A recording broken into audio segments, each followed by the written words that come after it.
Fala, meu povo abençoado do oitavo período, Direito Civil 8, Responsabilidade Civil. Hoje nós vamos começar a tratar das excludentes da responsabilidade civil, nós não veremos todas, vamos ver as 3 primeiras hoje, na próxima aula talvez a gente consiga finalizar as demais. O que seriam causas de excludente de responsabilidade? A gente tem que entender que são todas as causas ou circunstâncias que vão atacar os elementos da responsabilidade civil e vai fazer um rompimento do nexo causal. Lembra que nós trabalhamos a conduta, a ação, que pode ser a conduta comissiva ou omissão, então pode ser uma ação ou omissão, o resultado, se for a responsabilidade subjetiva, o elemento culpa, em sentido amplo, que pode ser dolo ou culpa, a gente vai ver se for responsabilidade objetiva, não precisa, e o nexo causal, que é aquele elemento que liga a conduta ao resultado. Então, toda vez que a gente fala de excludente de responsabilidade, eu estou quebrando o nexo causal e, por consequência, vai influenciar diretamente na pretensão indenizatória. Ele vai acabar com qualquer pretensão indenizatória. E eu trouxe aqui para vocês que nós vamos analisar 6 causas de excludentes, ok? Isso aqui é muito utilizado em matéria de defesa, em contestação em ações que utilizam e buscam a responsabilidade civil. Vocês podem ter certeza, porque se o juiz acatar uma dessas excludentes, influencia diretamente na questão de indenizar ou não esse possível ato ilícito ou abuso no direito de defesa, que são os alicerces da responsabilidade civil no Código Civil de 2002. Ato ilícito, artigo 186, abuso no direito de defesa, artigo 187. E além dessas 6 causas que nós vamos analisar, nós também vamos falar da cláusula de não indenizar, que, em que pese não ser uma excludente legal de responsabilidade civil, é uma manifestação de vontade justamente que visa excluir o dever de responsabilizar. Os outros não há uma manifestação de vontade. A lei traz essas hipóteses. Já a cláusula de não indenizar, que nós vamos ver também, aí sim é uma manifestação expressa de vontade de não indenizar. Começando pelo estado de necessidade, previsão, artigo 188 do Código Civil, inciso 2, que tem a seguinte redação. O importante é o inciso 2 e o parágrafo único. Não constituem atos ilícitos, ou seja, se o artigo está falando que isso não é ato ilícito, por consequência, se não é ato ilícito, não tem dever de reparar o dano. Então tá lá, a deterioração ou destruição da coisa alheia ou a lesão à pessoa a fim de remover perigo iminente. O estado de necessidade, pessoal, é uma situação de agressão a um direito alheio, de valor jurídico igual ou inferior àquele que você pretende proteger, que busca o quê? Remover um perigo iminente, quando não tinha uma outra forma de você atuar. Olha, em regra, você vai ter uma justificativa para o mal causado a outrem, ou seja, a deterioração ou destruição de coisa alheia. Mas, de novo, com qual objetivo? Impedir um perigo iminente. Perfeito? O objetivo é você eliminar, remover um perigo iminente. Claro que aqui vai gerar um conflito de direitos, porque você vai gerar a lesão de um direito para proteger um outro direito. Então, aqui vai gerar alguns questionamentos. Então, na iminência do perigo, que vai ver a coisa que você tem exposta, o agente causa dano à coisa alheia. Então, você causa um dano alheio para proteger o seu patrimônio. Perfeito? Estado de necessidade, pessoal, não configura uma agressão, porém apresentam uma situação onde o indivíduo vê uma coisa sua na iminência de sofrer um dano. Então, para remover ou evitar esse dano, ele sacrifica a coisa alheia, que em regra tenha um valor jurídico inferior. Então, a ideia é essa. A ideia é que esse estado de necessidade, que tem um pouco de relação, que alguns entendem com a legítima defesa, uma situação análoga, que a gente vai falar um pouco mais à frente, a ideia dessa é repelir um perigo iminente. Ok? Regra geral, o ato que você gera é ilícito. Você gerou a deterioração ou destruição de coisa alheia. É um ato ilícito. Regra geral, é um ato ilícito. Porém, a lei vai trazer essa possibilidade para você agir dessa forma que, mesmo em regra sendo um ato ilícito, vai te eximir do dever de responsabilizar, vai te eximir do direito de indenizar a parte contrária. Por quê? Você só agiu dessa forma para preservar os bens mediante remoção de perigo iminente. Ok? Se você pegar o parágrafo único desse artigo 188, ele só vai legitimar a deterioração ou destruição de coisa alheia quando as circunstâncias o tornarem absolutamente necessário. Fica impedido de você exceder os limites para remoção. Você não pode agir com excesso. O agente se vê colocado numa alternativa irrefugível. Não tem como ele fugir. Para preservar a própria coisa, tem que optar pelo sacrifício da coisa alheia. Então, por exemplo, vou dar um exemplo bem claro para deixar claro para vocês. O sujeito que desvia o seu carro de uma criança para não atropelar, por exemplo, e vai atingir o muro da casa. Vai causar os danos materiais. Se ficar comprovado, agiu o estágio de necessidade. Entendeu? Então, o que vai acontecer? Se o terceiro atingido não for o causador da situação de perigo, o dono do muro, não é o pai da criança, por exemplo, ele poderá exigir indenização do agente que houver agido em estado de necessidade, cabendo a este ação regressiva contra o verdadeiro culpado. Neste caso, o pai da criança que deixou sozinho. Aonde vocês vão achar isso? Artigos 929 e 930 do Código Civil. Está lá. 929. Se a pessoa lesada ou o dono da coisa, no caso do inciso 2 do artigo 188, não forem culpados do perigo, assistir-lhes-se-á direito à indenização do prejuízo que sofreram. 930.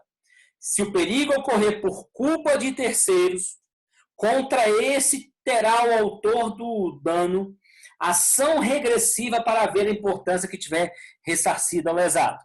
Então vamos pegar aquele caso. Eu desvio do meu carro para não atropelar a criança e bato no muro. Sou processado, mas tenho direito de regresso contra o pai da criança. Perfeito? Isso é o estado de necessidade. Prosseguindo, legítima defesa, no mesmo dispositivo. Artigo 188. Não constitui atos ilícitos os praticados em legítima defesa.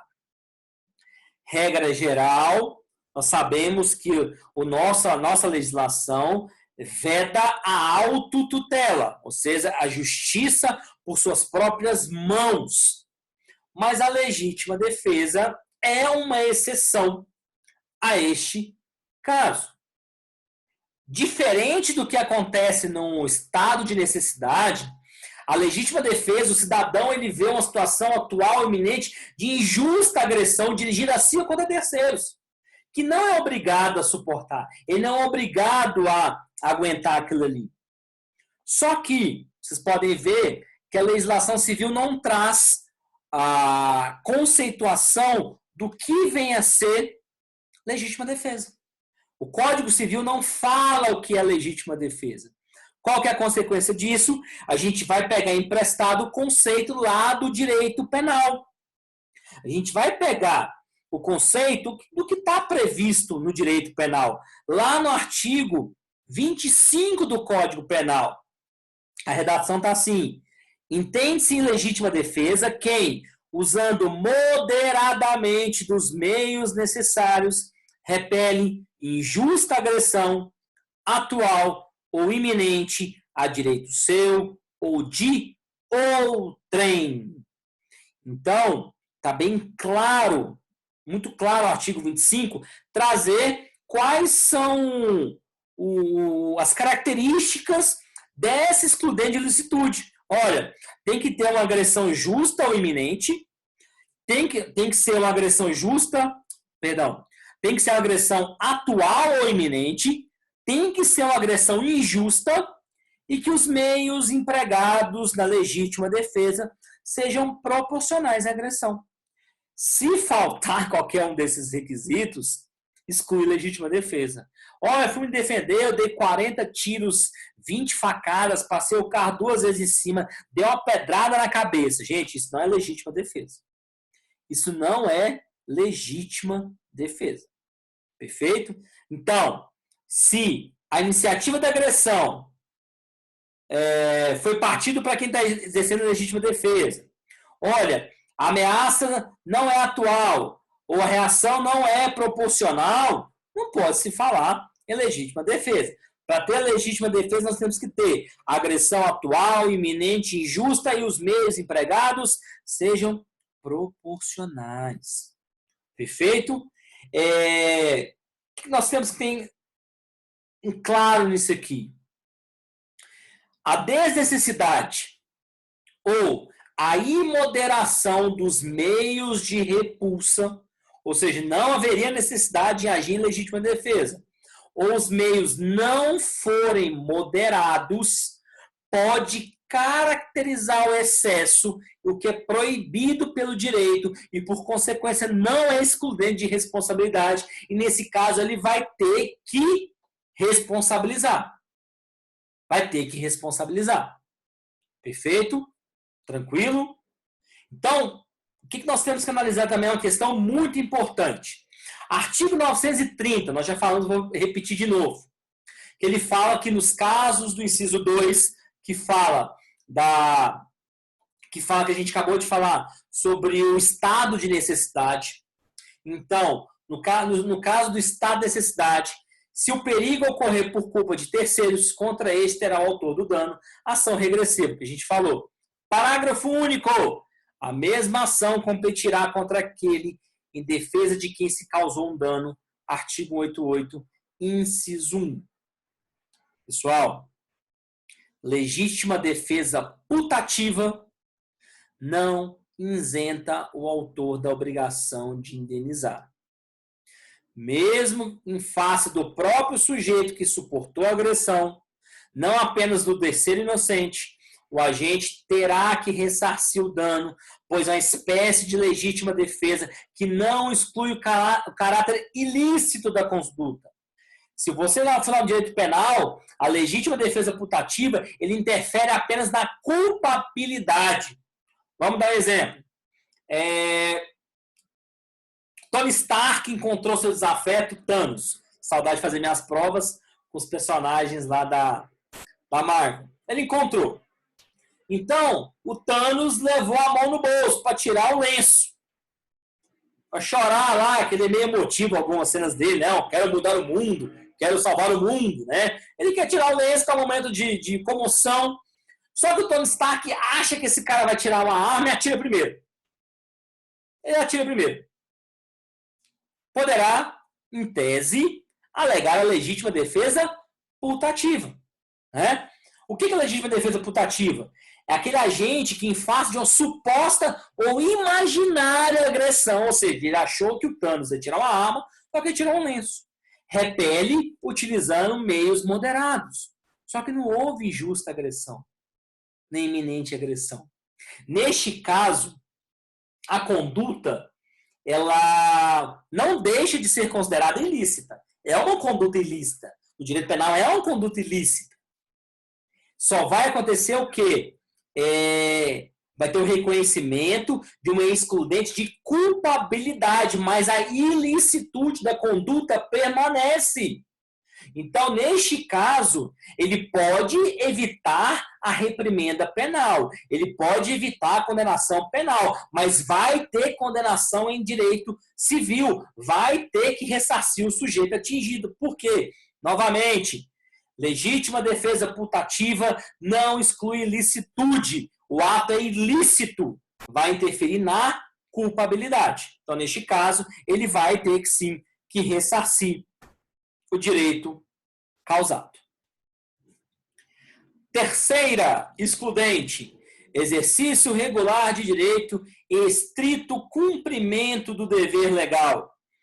Está lá, segunda parte do inciso 1 do artigo 88. Não constitui atos ilícitos. Inciso 1. Os praticados em legítima defesa ou no exercício regular de um direito reconhecido. Pessoal, se alguém está atuando escudado pelo direito, ele não pode estar atuando contra esse mesmo direito. É a mesma forma. Quando você recebe uma autorização do poder público, por exemplo, para desmatar, fazer um desmatamento controlado de determinada área, porque você vai fazer um plantio, você está atuando no exercício regular do direito. Você está atuando. Por quê? Porque o poder público autorizou esse desmatamento controlado. Da mesma forma, o lutador de boxe, quando dá um soco no rosto do adversário, ele não vai ser punido porque está no exercício regular do direito. O jogador de futebol, uma dividida forte, claro que nada em excesso, em muito excesso. Tá certo? Ok? É claro, se você tem um exercício regular do direito, se você extrapola os limites deste exercício, aí você vai configurar o artigo 87. Você vai entrar lá no abuso de direito. A gente falou, é uma conduta lícita, mas com um excesso. Abuso de direito não tem respaldo legal. Abuso de direito gera responsabilidade civil. Então, é a linha tênue. Quando você está exercendo o direito, um exercício regular de um direito, você não pode agir em excesso, porque esse exercício regular vira um ato ilícito. Perfeito? Vira um ato ilícito. E depois, se vocês quiserem pesquisar, joga lá o caso do Clement Bauer, B-A-Y-A-R-D. Ele foi julgado por um tribunal francês no início do século passado. Era o proprietário de um imóvel e, sem qualquer motivo algum, ele colocou um monte de hastes pontiagudas, bem alta, mas bem alta, mas bem alta, para prejudicar o voo de aeronaves no terreno vizinho. Então, acho que ele grilou com as aeronaves e construiu um monte de haste pontiaguda extremamente alta para impedir que as aeronaves decolassem ou eles aterrissavam nesse terreno vizinho. Isso aí, gente, é abuso do direito de propriedade clássica. Foi a partir desse caso que começou-se a falar do abuso do direito de defesa. Então, o que a gente tem que ter claramente em relação a isso? O exercício regular de um direito tem relação com o abuso de direito. É uma linha muito tênue. Então, se você lá tem um direito, igual a gente já falou lá, por exemplo, o patrão tem o direito de demitir o empregado. Se demite, exercício regular de direito. Agora, se ele demite de forma jocosa, de forma para humilhar, abuso de direito. Eu posso fazer publicidade, mas se eu fizer uma publicidade enganosa, abuso de direito. Eu posso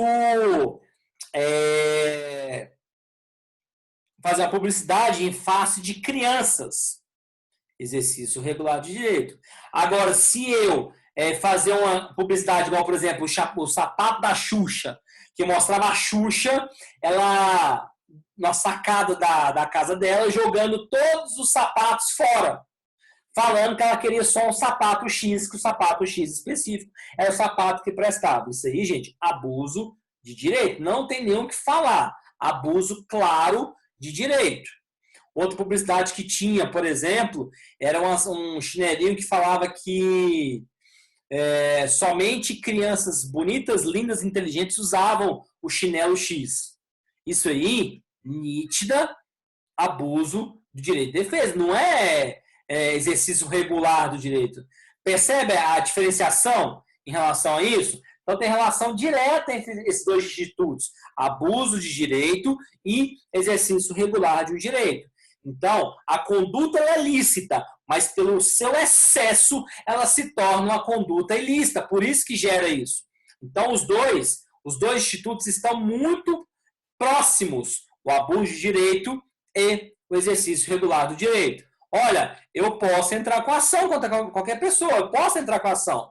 Porém, se eu extrapolar, se eu colocar informações inverídicas, se eu mentir, eu estou abusando e vou ser condenado em litigância de má-fé. É claro que eu vou ser condenado em litigância de má-fé. Eu tenho que ser condenado em litigância de má-fé claramente, não tem que se falar em relação a isso. Então, de novo, esses dois institutos são institutos que vão andar juntos, ok? Exercício regular de direito ou estrito cumprimento de um dever legal. Então, por exemplo, como é que eu posso falar em responsabilidade civil do agente de polícia que arromba a residência para cumprir uma ordem judicial, por exemplo? Não pode. Não tem o que se falar em relação a isso. Então, se vocês quiserem colocar outros exemplos, está lá: desforço imediato. Se alguém invade a sua fazenda, você pode tentar tirá-los sem meios de coação. Corte das árvores limítrofes. Passou lá para o seu terreno, você pode cortar. Exercício regular de direito. Pessoal, então aqui a gente encerra a nossa primeira parte das causas excludentes da responsabilidade civil. Eu falei um pouco rápido, vocês podem pausar. Então falta a gente ver caso fortuito e força maior, que tem muita polêmica. Culpa exclusiva da vítima, que tem polêmica. Fato de terceiro, que também tem polêmica. E a cláusula de não indenizar, que também tem muita polêmica. Tá bom? Forte abraço e até a próxima.